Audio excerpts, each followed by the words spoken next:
Musical journey నాకు 'పాడతా తీగ'తోనే start అయింది ఆన్ స్క్రీన్.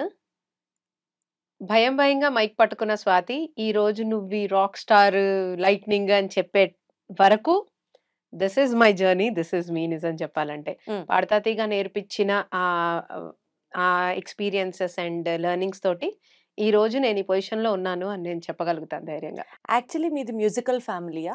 మీ జర్నీ చిన్నప్పటి నుంచే మ్యూజిక్ నేర్చుకున్నావా? ఎట్లా? లేదు. మా ఇంట్లో నేను ఒక్కదాన్నే తేడా. ఓకే. మా ఇంట్లో అందరూ మా నాన్నగారు ఇంజినీరు, మా అమ్మ హోమ్ మేకరు. మా అక్క కూడా ఇంజినీరింగ్ చదువుకుంది. నేను హ్మ్. చదువుకున్న ఎంబీఏ ఫైనాన్స్ చదువుకున్నాను. I worked in Wipro for 5 years. Oh!